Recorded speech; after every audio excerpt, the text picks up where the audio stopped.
Guys, welcome back to another banger of a video made for you guys. Taking a bit of a time off, started a new job. I haven't really had too much time to do videos for you guys, sadly. But now we're back and we're going to be rolling. And 2 weeks ago, I obviously didn't record the video because, like I said, I've been really busy. We did get a perfect card. Multiple of my friends turned $5 into $644 for the whole card. That was 2 weeks ago, and that was beautiful. We almost had our second perfect card last weekend. We missed on Michel Pereira. That is it. Very unfortunate. We thought Michel Pereira was better than he was, obviously. I thought Michel Pereira had a little bit of cardio. Sadly, he did not. He gassed after the first 3 minutes of the first round, where he almost got a finish, but Fluffy took over and just beat him to a pulp. I was pretty much murdered inside a cage. That is legal murder, what happened in that fight. Anyways, we're back on to, if not the second best, the best card of the year, of the decade. Ilia Topuria against Max Holloway in Abu Dhabi. The names on this card are absurd. There's so many banger fights, and I'm just so happy to be watching this on a Saturday morning. Oh, I get to wake up, just relax, put on the UFC with my boys, Cristo and Michael. We're going to see who gets more picks correct, and we're going to make some money along with it. Let's go. Opening up the card, we have Rinat Fakhretdinov against Carlos Leal. Everybody knows, if you're my friend, I love Rinat Fakhretdinov. I think he's very, very underrated in that division. He has some of the most exciting fights when you watch him fight. Great cardio, good wrestling, good striking, very well-rounded athlete, and I think a really big dark horse in this welterweight division. I believe he's very good, very crisp, and he's so fun to watch. Carlos Leal's a knockout artist. I think Rinat's going to impose the wrestling early for this first fight. But if he doesn't and he wants to stand and bang, this would be a good fight. I got Rinat Fakhretdinov by decision or by KO. I think he's just better than Carlos Leal on short notice. Up next, we have Ismail Nurmagomedov versus Bruno Silva. This one's a bit of a weird one for me. I know, I understand Ismail Nurmagomedov used to be in the UFC. He went 2-2 in the UFC and then got cut. He then went 4-3 in outside fights of the UFC, and they decided to bring him back. I don't understand why. 4-3 is not impressive at all. Outside of UFC fighting, you're fighting such lower level guys, and they just re-signed him back. I don't understand why. I don't think he's that good either. I think Bruno Silva has fought extremely good guys his last couple fights. Alex Pereira. Chris Weidman's not that great, but it's Chris Weidman. He used to be great. Bruno Silva got cheated in that fight, eye pokes by Chris Weidman. I think he just had some unfortunate matchups, and this Ismail Nurmagomedov guy is not on the level of any of those guys he fought. Nurmagomedov is a striker, I'd say. He can grapple. I just don't think he's going to be able to do much with Bruno Silva here. Everyone may think Bruno Silva's washed. He hasn't won a fight in so long. Bruno Silva sucks. He has been getting cheated in those fights. Bruno Silva, plain spoiler in my opinion, I'm taking Bruno Silva as the underdog in this fight against Ismail Nurmagomedov. The one I could be betting is Bruno Silva plus 3.5, which means he wins one single round on the judges' scorecard without getting finished. Farid Basharat versus Victor Hugo. Nobody knows what the fuck Victor Hugo's doing. It's one of the biggest opportunities of his life, fighting on one of the best cards of the year. I guess a very good opponent in Farid Basharat, and he wants to weigh at 145. Are you serious? You should be ashamed of yourself. If there was a guy that could step in on short notice, you fucking bet he would. That's embarrassing. Farid Basharat by decision or by TKO is free in this matchup. I got Farid Basharat by just wrestling, control. So give me him by decision in this matchup. Victor Hugo, you should be ashamed of yourself. Kennedy Nzechukwu against Chris Barnett. Kennedy Nzechukwu is 6'5" and normally a light heavyweight, which means he weighs at 205. He is fighting Chris Barnett, who is 5'9" and normally a heavyweight. Chris Barnett has not fought in 2 years, but when he does fight, he's very fun, has lots of good striking. But when you look at this matchup, 5'9" versus 6'5", plus Kennedy Nzechukwu is just better, and Chris Barnett hasn't fought in 2 years. The odds reflect this statement. Kennedy Njoku is going to walk through this guy. Give me Kennedy Njoku by knockout. We get to our first fight on this card where, in my opinion, we're going to have conflicting cards from my friend group, from other sports analysts around the world. We have Abus Magomedov against Bruno Ferreira. This is actually a great fight. I love the matchmaking of this fight. Abus Magomedov has fought great guys. He's fought Sean Strickland. He's fought Kyle Borralho. Those are very, very high-level fighters in the middleweight division. And now he's taking a break. He's dropping down to fight Bruno Ferreira. People have Bruno Ferreira in this fight. I don't. I have Abus Magomedov in this matchup. If Bruno Ferreira can't knock him out in that first round, he's not going to be able to beat him, in my opinion. I think Abus is better wrestling. I think Abus is better volume in his striking. Bruno Ferreira is a one or die type guy. He's going to try and knock your lights out with a one right hook and overhand. Abus Magomedov is more volume. He's more calculated in his approach. Doesn't have the best cardio per se, but it is only a 3-round fight. I believe he has the upper hand in this matchup against Bruno Ferreira, and I will be taking Abus Magomedov in this matchup. This is a banger fight. Mateusz Rebecki against Myktabek Oroblai. I love both these guys. They're both extremely fun. Not a lot of defense going on for both these guys. Everybody knows how high I am on Myktabek Oroblai. I've taken him in all his matchups so far in the UFC, and I'm not going to fade him here. Myktabek Oroblai has amazing wrestling, has decent striking, and he has the better striking between Mateusz Rebecki and him. Mateusz Rebecki is not a bad wrestler as well. If Oroblai wants to get sloppy like he did against Bremner and just not really pressure the fighter, Mateusz Rebecki will take the wrestling to him and he will take him down. Oroblai is not great defensively wrestling, but when he's on the front foot, when he is shooting for takedowns, when he's striking, closing the distance, he is the way better fighter in most matchups, and I think that's what's going to happen here. You give me Myktabek Oroblai at 160 catchweight bout. This is a banger fight. Mateusz Rebecki against Myktabek Oroblai. I love both these guys. They're both extremely fun. Not a lot of defense going on for both these guys. Everybody knows how high I am on Myktabek Oroblai. I've taken him in all his matchups so far in the UFC, and I'm not going to fade him here. Myktabek Oroblai has amazing wrestling, has decent striking, and he has the better striking between Mateusz Rebecki and him. Mateusz Rebecki is not a bad wrestler as well. If Oroblai wants to get sloppy like he did against Bremner and just not really pressure the fighter, Mateusz Rebecki will take the wrestling to him and he will take him down. Oroblai is not great defensively wrestling, but when he's on the front foot, when he is shooting for takedowns, when he's striking, closing the distance, he is the way better fighter in most matchups, and I think that's what's going to happen here. You give me Myktabek Oroblai at 160 catchweight bout. Geoff Neal against Rafael dos Santos. It's a great fight. This will be a pretty good fight, actually. I think the odds are a bit wide in this matchup. RDA used to be a world champion. Everybody loves RDA.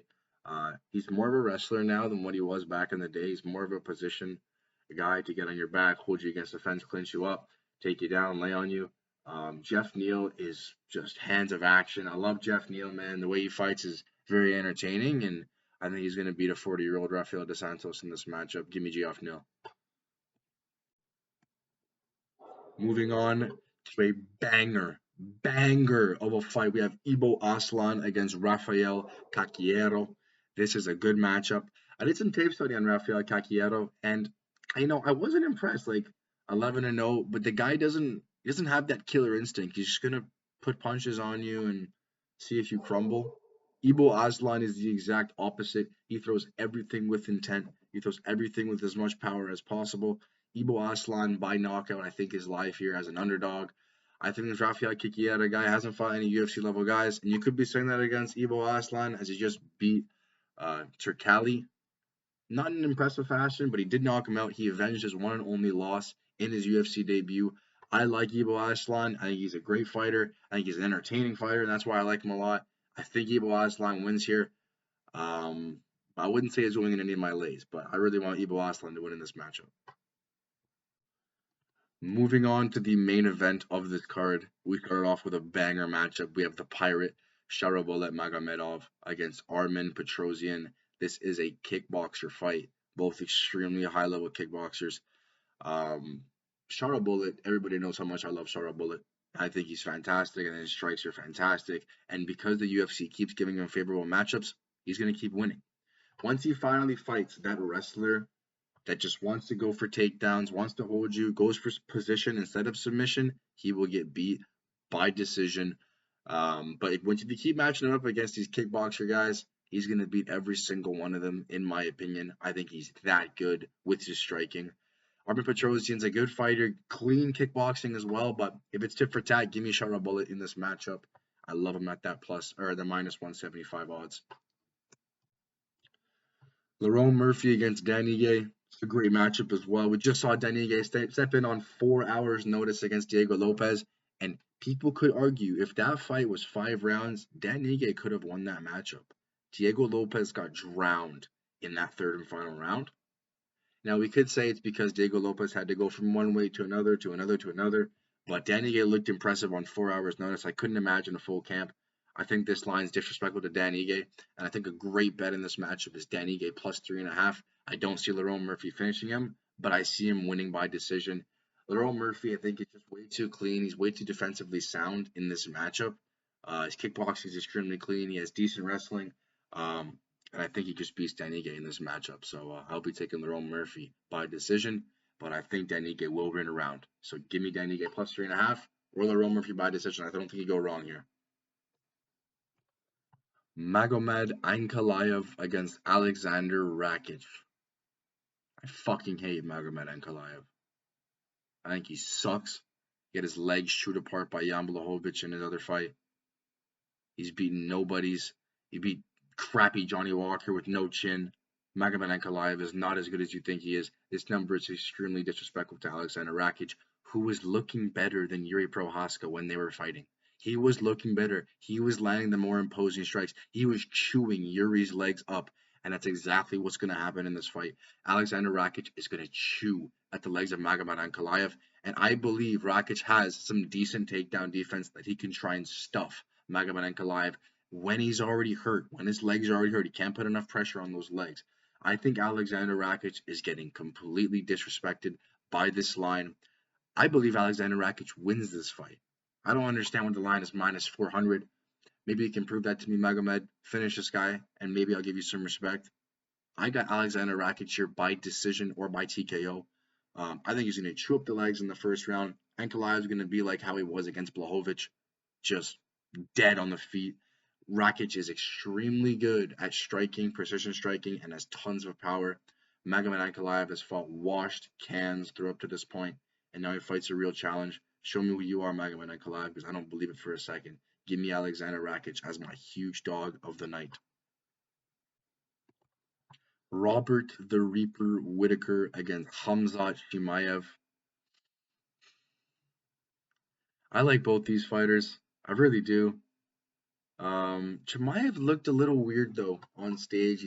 Doesn't have that killer attitude. He's wearing his glasses and he's acting like an old man. And it's really weird. It looks like he doesn't really want to fight here. He doesn't want to fight Robert Whittaker, which is understandable because Robert Whittaker is an absolute monster. But this is not regular Chimaev. Chimaev seems like he doesn't want to be there. It's weird. Now, regardless of how Chimaev was feeling or fighting or looking through up to this point, I had Robert Whittaker all day in this matchup. When Alex Garov stepped in on short notice, the odds were a pick'em. I laughed. I was laughing. How could you ever put pick'em odds on Robert Whittaker versus Ikram Aliskerov? I smashed $100 on Robert Whittaker right when I saw that line. I thought that was so stupid, and it paid dividends. Robert Whittaker by knockout in the first round wasn't even a fair fight. It made no sense, the line. And I don't think the line makes sense here either. I got Robert Whittaker to beat Khamzat Chimaev. If this is a 3-round fight, Khamzat Chimaev, I think, would win. His first 2 rounds are too impressive. He's too good. He's too fast. He's too strong with his wrestling. Since this is a 5-round fight, I would throw money on Robert Whittaker 4-5 finish.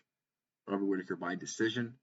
I think those championship rounds, if Chimaev does not get him out of there in the first 2, are going to be terrible for Khamzat Chimaev.